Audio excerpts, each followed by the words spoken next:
3-4 महीना का वो प्रेग्नेंट है, उसको भी लात मारा, पीटा, कपार फोड़ दिया और उसको ये भी कहा गया कि तुम्हारे पति को हलाल करके, और एक वर्ग विशेष के द्वारा, और उस वर्ग विशेष के द्वारा वहाँ मारपीट किया गया। 50-60 की संख्या में आने के बाद उनके साथ मारपीट किया। उनके साथ मारपीट हुआ है, कपार फूटा है और हाथ, और उस बच्चा को फेंका गया है, मार करके उसको फेंकने का काम किया। इस सरकार उसको संरक्षण दे रही है। सभी लोग यहाँ पर भाईचारा के रूप में रहे, लेकिन वहाँ जाने के बाद ये देखने को नहीं लगा कि वहाँ पर लोग भाईचारा के रूप में रह रहा है। जो अगुआ सरकार बनी है, कहते तो हैं कि अगुआ सरकार, लेकिन इस अगुआ सरकार में जेजेएमएम और गठबंधन के, कांग्रेस की जो गठबंधन की सरकार है, ये दोनों, ये गठबंधन की जो सरकार है यहाँ के लोगों के हित में और यहाँ के लोगों के साथ ये नहीं चाहती है कि सौहार्दपूर्ण वातावरण में लोग रहे। भारतीय जनता पार्टी के द्वारा जो प्रदेश अध्यक्ष के द्वारा जो कमेटी गठन की गई थी, उस कमेटी का रिपोर्ट, और जब हम लोग स्थल पे गए थे तो स्थल पे क्या क्या चीज़ों को हम लोग देखे, इन सब विषयों पे हम लोग चर्चा करने वाले हैं। आज से कुछ दिन पहले 25 तारीख को चानों प्रखंड में एक बहुत ही दुखद घटना कहेंगे या बहुत ही निंदनीय घटना घटी थी। मैं इसलिए इस विषय को कह रहा हूँ कि चूँकि हमारा झारखंड प्रदेश एक ऐसा प्रदेश है, यहाँ पर सभी लोग, कोई भी पर्व त्यौहार आए या यहाँ रहने वाले लोग, कोई भी व्यक्ति है, किसी भी समाज, किसी भी वर्ग के लोग भाईचारे के रूप में रहते आए। और आगे भी चूँकि झारखंड प्रदेश जो बना है, इस झारखंड प्रदेश को विकास के पथ पर आगे बढ़े, यहाँ का विधि व्यवस्था ठीक रहे, यहाँ के लोग एक साथ मिलजुल करके झारखंड प्रदेश को एक अच्छा सौहार्दपूर्ण वातावरण में आगे बढ़ाने का काम करें। लेकिन जब से इस झारखंड प्रदेश में जो अगुआ सरकार बनी है, कहते तो हैं कि अगुआ सरकार, लेकिन इस अगुआ सरकार में जेजेएमएम और गठबंधन के, कांग्रेस की जो गठबंधन की सरकार है, ये दोनों, ये गठबंधन की जो सरकार है यहाँ के लोगों के हित में और यहाँ के लोगों के साथ ये नहीं चाहती है कि सौहार्दपूर्ण वातावरण में लोग रहे। हम लोग चानों गए थे, हमारे साथ टीम में बहन आरती जी थी, विनय जायसवाल जी थे, साथ ही वहाँ के अपने जिला के अध्यक्ष नरेंद्र जी थे और जीतू चरण जी भी थे, जो हमारे पूर्व विधायक जो कांके के। 25 तारीख को एक घटना ऐसा घटा कि हमारा जो वहाँ पर, और हमारा जो अध्यक्ष जी को इसीलिए लगा उस घटना को देखते हुए कमेटी गठन करने का, कि इस तरह क्यों होता है इस झारखंड प्रदेश में और इस सरकार में क्यों इस तरह का होता है। हम लोग गए चानों, और चानों गए तो वहाँ पर ये देखने को मिला जो पीड़ित परिवार है, उस पीड़ित परिवार के लोगों से हम लोगों ने चर्चा किया, बातचीत की, और बातचीत करने के बाद उन्होंने बतलाया कि एक पानी का विवाद, एक खेत में हम सिंचाई करना चाह रहे थे, खेत में हम फल लगाए थे, खेत में सिंचाई करना चाह रहे थे, और सिंचाई के लिए हम पानी ले जाने का काम कर रहे थे, तो इसी बीच में एक पाइप फट गई। जब पाइप फटा तो एक पानी थोड़ा सा उस पर फट गया, तो पानी बहा। पानी बहने के दरमियान में लोगों को लगा कि, जो दूसरे पक्ष के लोगों को लगा कि ये तो ठीक बात नहीं है, उनको लगा, और उसके बाद वहाँ पर वाद विवाद हुआ। वाद विवाद करने के बाद चूँकि संख्या, जिसके साथ जो पीड़ित परिवार है उसकी संख्या वहाँ पर कम है, एक तरह से कहा जाए कि 1-2 घर ही है उसका। वो गए, फिर जाने के बाद वहाँ से वापस आए, घर गए, तो घर आने के बाद करीब 50-60 की संख्या में आने के बाद उनके साथ मारपीट किया, और वो जो करीब 3-4 साल का एक बच्चा था, उसको भी वो 50-60 की जो संख्या में आए थे, वो सारे लोग उस बच्चा को भी उसको खेत में या तो बाहर कहेंगे आंगन में उसको फेंकने का काम किया।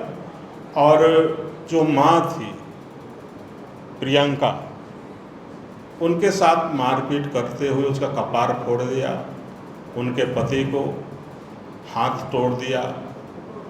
और वहाँ घर में जो 4-5 सदस्य थे उन सदस्यों को भी मारपीट करके, रड से मारपीट करके, तरह तरह का जो गाली नहीं देना चाहिए, जो शब्द नहीं बोलना चाहिए, और इस तरह का विषय उनके द्वारा वहाँ कहा गया। और निश्चित रूप से एक सांप्रदायिक, एक तरह से कहें कि को भड़काने का काम उनके द्वारा किया गया। और ये सुनियोजित योजना थी, तरीक़ेबद्ध एक तरह से कहेंगे इस योजना के तहत उस परिवार को मारने का काम, पीटने का काम किया। और इसी विषय को लेकर के हम लोगों ने प्रशासन से भी बात किया। वहाँ दरोगा थे, इंस्पेक्टर थे, उनको हम लोग कहे कि भाई आप अभी तक इनका अरेस्ट क्यों कर रहे हैं, गिरफ्तारी क्यों नहीं कर रहे हैं आप लोग। तो उन्होंने टाल मटोल जवाब देने का काम किया, और टाल मटोल का जवाब देने का काम किया। और उसके बाद लगा हम सबों को, और यहाँ के लोगों को भी लगा, वहाँ जितने भी लोग थे सभी लोगों को लगा कि ये प्रशासन के द्वारा ये टाल मटोल करने का काम कर रहा है। और हम कहते हैं कि हिंदू, मुस्लिम, सिख, ईसाई सभी इस देश में, इस राज्य में, और ख़ास करके इस झारखंड प्रदेश में जहाँ हमारे ग्रामीण क्षेत्र है वहाँ भी सभी लोग यहाँ पर भाईचारे के रूप में रहे। लेकिन वहाँ जाने के बाद ये देखने को नहीं लगा कि वहाँ पर लोग भाईचारा के रूप में रह रहा है। यदि भाईचारा के रूप में रहता तो मेरे ख्याल से लगता है कि एक पानी का छोटा सा विवाद था, इसको सांप्रदायिक रंग देने का काम वहाँ के लोग नहीं करते। और एक वर्ग विशेष के द्वारा, और उस वर्ग विशेष के द्वारा वहाँ मारपीट किया गया। और उनको ऐसा भी, माने उन सब चीज़ों को यहाँ पर हम लोग नहीं कह सकते हैं, ऐसा भद्दी गालियाँ और ऐसा शब्द, ऐसा विषय उनके सामने ला करके। और यहाँ तक उस औरत को जो गर्भवती है, उस महिला 3-4 महीना का वो प्रेग्नेंट है, उसको भी लात मारा, पीटा, कपार फोड़ दिया। और उसको ये भी कहा गया कि तुम्हारे पति को हलाल करके हम लोग आने वाला दिन, जब दिन में उसको भी हम लोग अपने से, माने क्या वो कहना नहीं चाहिए, माने इस तरह का शब्द भी वहाँ पर उनके साथ। तो इस तरह का विषय आता है तो निश्चित रूप से हम लोग ये कहेंगे कि आज इस सरकार के देख रेख में ही, या एक तरह से कहेंगे सरकार के द्वारा वहाँ के लोगों को इस तरह प्रताड़ित किया जा रहा है। सरकार चुपचाप है और प्रशासन चुपचाप है, तो इससे अंदाज़ा लगा सकते हैं कि झारखंड के लोग आने वाले दिन में, और उस तरह का जो परिवार कितना दहशत में है, उनका चेहरा को ही देखने से लगता था कि निश्चित रूप से ये परिवार दहशत में है। और उनकी सुरक्षा और उनका आने वाला दिन में जो देखभाल वहाँ पर रह करके कौन करेगा। और इसलिए भारतीय जनता पार्टी प्रदेश के अध्यक्ष जी को लगा कि हम वैसे परिवार के साथ, पीड़ित परिवार के साथ, जो सरकार उनको अनदेखा कर रही है, सरकार की छत्र छाया में इस तरह का हो रहा है, तो निश्चित रूप से भारतीय जनता पार्टी उनके साथ है। भारतीय जनता पार्टी उनको सहायता करेगी। भारतीय जनता पार्टी उनके दुख के साथ रह करके, उनके साथ जो भी अन्याय हो, अन्याय के साथ रह करके भारतीय जनता पार्टी रहने का काम करेगी। ये घटना चान्हो का गुटुआ कदम टोली का है। और यहाँ पर एक तरह से कहें कि एक वर्ग, चूँकि जो मैं कहा कि जो पानी जो सिंचाई कर रहे थे उनका संख्या उस गांव में लगभग 2-3 परिवार, बहुत कम संख्या में उसका परिवार है वहाँ पर, और ज़्यादातर बहुसंख्यक वही लोग हैं। अब जो बहुसंख्यक वर्ग जो वहाँ पर उस गांव में जो अल्पसंख्यक वर्ग के लोग हैं, जिससे कहेंगे कि हमारे साहू परिवार के लोग हैं, उनके साथ मारपीट करना निश्चित रूप से निंदनीय है। और प्रशासन इसको लिपा पोती कर रही है, तो इसको भारतीय जनता पार्टी अनदेखा नहीं करेंगे, सरकार से ही आग्रह करेंगे। और यही सरकार से हम लोग कहेंगे कि आप दोषी लोगों को जल्द से जल्द, शीघ्र से शीघ्र उन्हें गिरफ्तार करने का काम करें, यही हम लोग सरकार से मांग करते हैं। और यदि सरकार इस दिशा में काम नहीं करती है, गिरफ्तार नहीं करती है, तो निश्चित रूप से भारतीय जनता पार्टी कानूनी रूप से लड़ाई लड़ते हुए जो भी कदम उठाने का काम रहेगी, भारतीय जनता पार्टी उठाने का काम करेगी।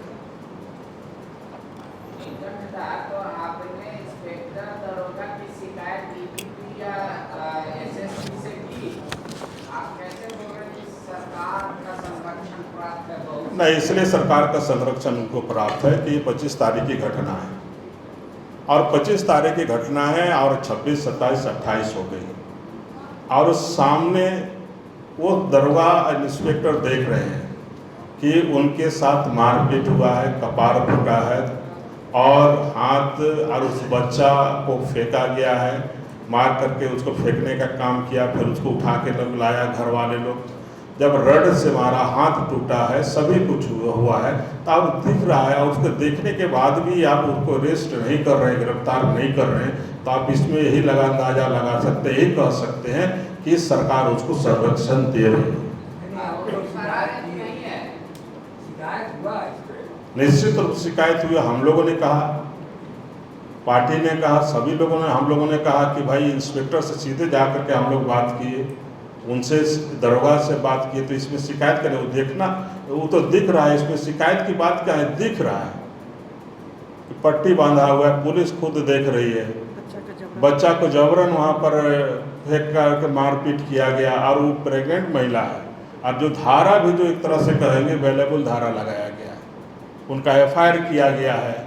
तो आप इसमें यदि एफआईआर करने के बाद भी यदि 6-7 दिन, आज 25 और आज 28, 4 दिन हो गई, तो 4 दिन में यदि आप उसको गिरफ्तार नहीं कर रहे हैं तो इससे आप क्या अंदाजा लगा सकते हैं?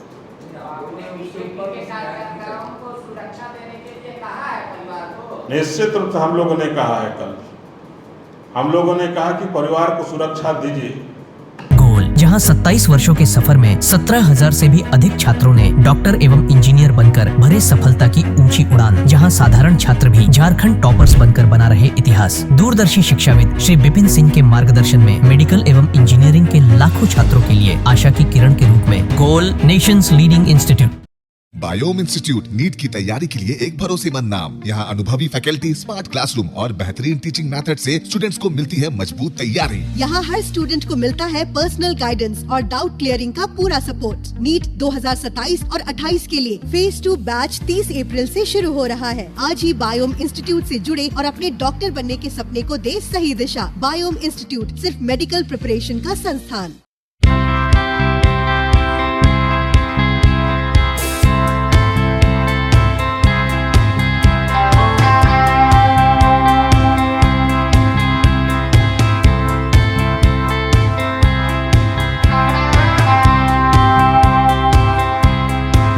प्रतियोगिता परीक्षा की तैयारी का एकमात्र संस्थान NIBM banking, SSC, railway, JPSC परीक्षा की करे तैयारी। जौहरी का भूमिका ये संस्था अदा कर रही है और हीरा चमक रहा है। पूरे NIBM परिवार को मैं तहे दिल से धन्यवाद देती हूँ कि उन्होंने अपने कुम्हार के रोल को बहुत अच्छी तरह से निभाया। मेरा सिलेक्शन IBPS CSA में बैंक ऑफ महाराष्ट्र में हुआ है। करंटली मेरा RRBPO में हुआ है। मेरा सिलेक्शन बैंक ऑफ इंडिया में एज ऑफिसर स्केल 1 हुआ है। मेरा सिलेक्शन इंडियन ओवरसीज बैंक में एज PO हुआ है। NIBM झारखंड का एकमात्र संस्थान। thefollowup.in. Like, share and subscribe. www.thefollowup.in